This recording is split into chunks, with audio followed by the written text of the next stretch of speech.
Je cite une fois de plus Aurore et Nietzsche.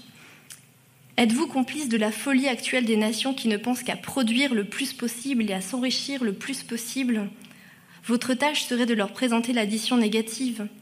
Quelles énormes sommes de valeur intérieure sont gaspillées pour une fin aussi extérieure ? Mais qu'est devenue votre valeur intérieure si vous ne savez même plus ce que c'est que respirer librement, si vous n'avez même pas un minimum de maîtrise de vous-même ? On voit que cet argent et le travail nécessaire pour l'obtenir épuisent l'intériorité, la créativité, la hardiesse, jusqu'à nous en faire oublier qui nous sommes. Nous étant fixés sur la terre, nous avons oublié le ciel. Nous serons moins disserts sur cette dernière dimension de la simplicité volontaire, puisqu'elle est en fait la conséquence naturelle des deux premières.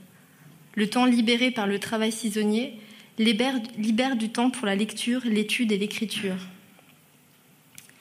Thoreau remarque lui-même « Grâce au seul labeur de mes mains, je m'aperçus qu'en travaillant 6 semaines par an, je pouvais faire face à toutes les dépenses de la vie. La totalité de mes hivers comme la plus grande partie de mes étés, je les eus libres et francs pour l'étude. L'étude, mais pas seulement, puisqu'il est aussi question du temps passé à l'observation de la nature, à de longues sorties en forêt pour explorer les environs du lac. C'est que la ville nous confine dans des boîtes, celle de l'usine ou du bureau, celle de la voiture ou du bus, celle de la maison ou de l'appartement, si bien que nous ne savons plus ce que c'est que de vivre en plein air, et nos existences sont domestiques sous plus de rapports que nous le pensons. De l'âtre au champ, grande est la distance. Peut-être serait-ce un bien pour nous d'avoir à passer plus de nos jours et de nos nuits sans obstacle entre nous et les corps célestes, que le poète ne parla moins de sous un toit, ou que le saint n'y demeura pas si longtemps. La spiritualité que compte retrouver Thoreau ne se satisfait pas d'études et de lectures. Elle n'est pas simplement intellectuelle, mais elle s'acquiert au grand air, par la fréquentation de la nature. En effet, l'esprit ne tire pas tout de lui-même, puisqu'il est dès son éveil en relation avec la transcendance d'un être qui le dépasse. L'absolu qui se révèle dans la poésie, dans une certaine piété et dans une relation à l'être qui ne se fait pas sur le mode de l'avoir, mais dans un rapport au sacré, au travers duquel nous considérons nos intentions et nos jugements pour en apprécier la justesse. C'est en ce sens que le transcendant participe de nos actes et qui les dynamise intérieurement. Pour en finir définitivement avec une existence laborieuse et vaine, où seul le trouble et l'anxiété peuvent nous sortir de notre hébétude, il faudrait pouvoir renouer avec une certaine piété, celle de l'esprit que rien ne trouble, mais aussi celle de l'esprit qui s'émerveille et mesure l'étendue des possibles. La fin du travail serait alors celle-ci, qu'il nous fasse prendre conscience de nos forces et réveille la confiance que chacun doit avoir en lui-même. Je cite Thoreau.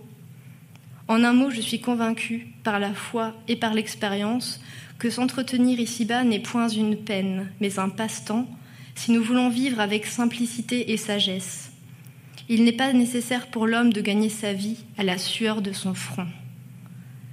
Si les hommes construisaient de leurs propres mains leur demeure et se procuraient leur nourriture simplement et honnêtement, qui sait si la faculté poétique ne se développerait pas universellement, tout comme les oiseaux universellement chantent lorsqu'ils s'y trouvent invités. Car Thoreau trouve bon de préciser l'adresse d'un tel ouvrage que Walden, dans ses premières pages. Je m'adresse à la masse de mécontents qui vont se plaignant de la dureté de leur sort ou des temps lorsqu'ils pourraient les améliorer. Il en est qui se plaignent de toute la façon la plus énergique et la plus inconsolable parce qu'ils font, comme ils disent, leur devoir. J'ai en vue aussi cette classe opulente en apparence, mais de toutes la plus terriblement appauvrie, qui a accumulé la scorie et ne sait comment s'en servir ou s'en débarrasser, ayant ainsi forgé de ses mains ses propres chaînes d'or ou d'argent.